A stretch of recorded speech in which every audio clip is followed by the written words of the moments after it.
자, 지구촌 뉴스 윤현아 리포터, 안녕하세요. 네, 안녕하세요. 예. 자, 오늘 첫 번째 해외 소식 전해주시죠. 네, 중국이 코로나19로 산시성 시안에 이어서 저장성 항구도시 닝보의 일부 지역도 봉쇄를 했습니다. 관영 글로벌타임스는 올겨울 들어서 두 번째 도시 봉쇄라고 설명을 했습니다.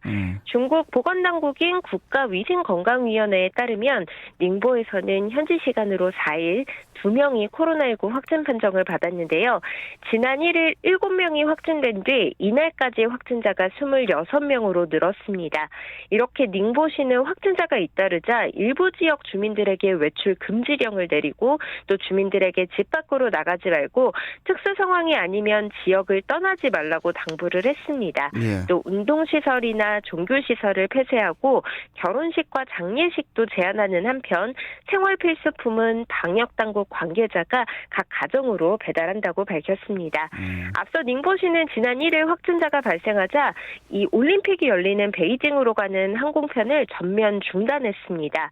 또 닝보시는 사재기 등 사회 질서를 어지럽히는 행위를 엄중히 단속할 것이라면서 감염병 예방 수칙을 지키지 않거나 헛소문을 퍼뜨리는 사람은 법에 따라서 엄중히 처벌할 것이라고도 말했습니다.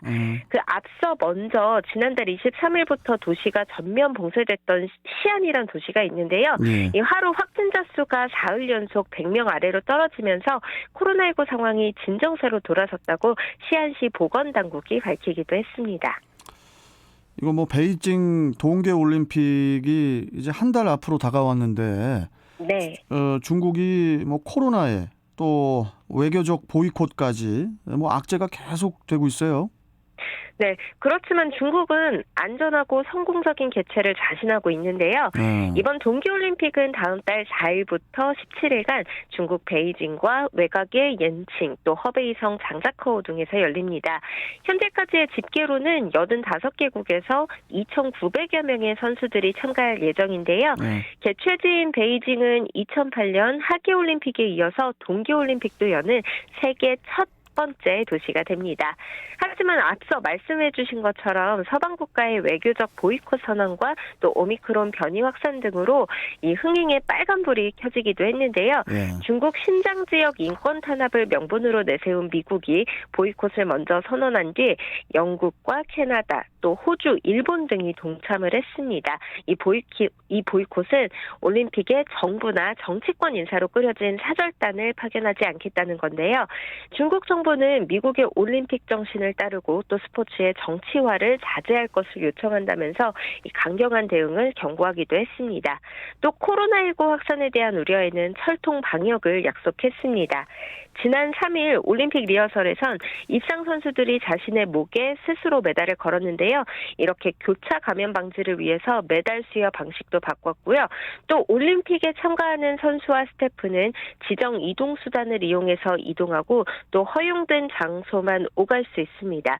올림픽 성화는 개막 직전 사흘만 봉송하고요. 성화가 달리는 구간도 개최지 3곳으로 한정했습니다. 이달 말에는 중국의 큰 명절인 춘제 연휴 기간을 앞두고 있는데요. 일찌감치 저녁에 이동 자제령까지 내리면서 개최지 베이징 올림픽 열기를 끌어올리고 있습니다. 현재 베이징은 올림픽 조형물과 플랜카드 또 조명이 분위기를 띄우고 있고 기념품 판매점도 문을 열었는데요. 가장 인기 있는 제품은 대회 마스코트로 얼음 옷을 입은 판다, 빙둔둔이라고 합니다. 또 베이징 외곽의 옌칭은 올림픽에 대한 기대감이 동계 스포츠 종목에 대한 인기로 이어지고 있는데요. 스케이트와 스키 등을 배우려는 학생들이 몰려들고 있다고 합니다.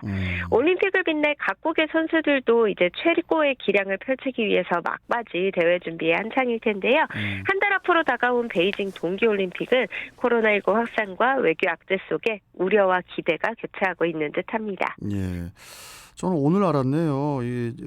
베이징 동계올림픽 마스코트 얼음 옷을 입은 판다. 이름이 빙둔둔이라고요? 네네, 빙둔둔. 좀 둔할 것 같은데. 예, 빙둔둔. 예, 알겠습니다.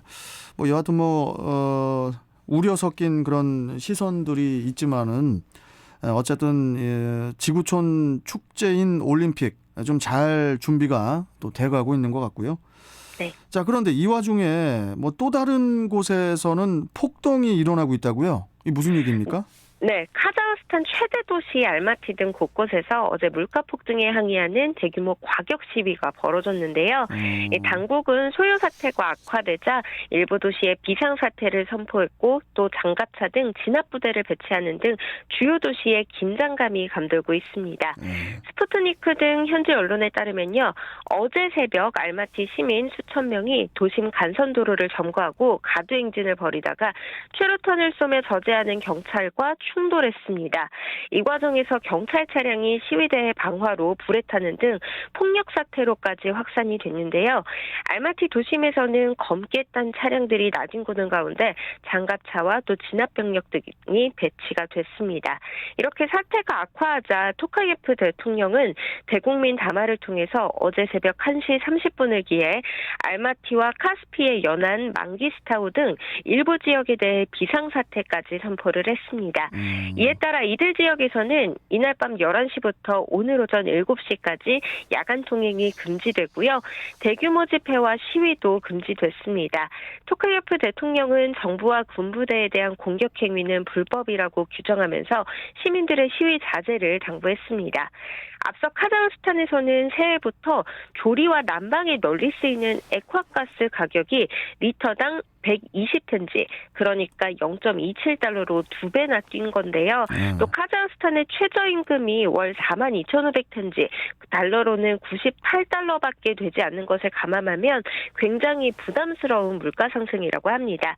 여기에 지난 2일에는 카스피의 연안 유전지대인 이 망기스타우주 자나오젠시에서 차량용 LPG 가격 인상에 항의하는 시위가 벌어지기도 했는데요. 이후 알마티 등 다른 지역 시민들도 거리로 쏟아져 나오면서 전국적인 시위로 확산해서 곳곳에서 시위대와 경찰의 충돌이 잇따랐습니다. 주 알마티 한국총영사관은 비상사태 선포 이후 우리 교민 안전 공지문과 또 연락망, SNS를 통해 전달을 했고요. 시위 발생 가능성이 있는 지역에 방문을 자제해 줄 것을 당부하기도 했습니다. 예, 이거 뭐 물가 폭등 때문에 또 항의를 하는 그런 상황이네요. 네네. 그리고 이제 스푸트니크가 이게 언론사 이름이네요. 또 이쪽에서는. 네. 스푸트니크 우리에게 많이 익숙한데 스푸트니크 V라고 백신. 네. 자, 알겠습니다. 좀 잘 좀 해결이 됐으면 좋겠고 마지막 소식 전해주시죠. 네, 배우 이영애 씨를 다들 아실 텐데요. 이영애 씨요? 네네. 대장금. 네네, 맞습니다. 네, 이 배우 이영애 주연의 드라마 사임당 빛의 일기가 중국 IPTV와 지방 방송사를 통해서 방송이 됐습니다. 네, 한국 드라마가 공중파 또는 인터넷 TV 등 중국 내 정식 드라마 방영 플랫폼을 통해서 방영된 것은 6년 만인데요. 중국 연예 매체들은 4일 저녁 후난이성 TV의 IPTV 채널인 망고TV에 사임당의 중국어 더빙 버전이 올라왔다고 보도를 했습니다. 또 후난이성 TV의 계열사인 지방방송사 후난오락도 같은 날부터 이 사임당의 더빙 버전을 방송했습니다.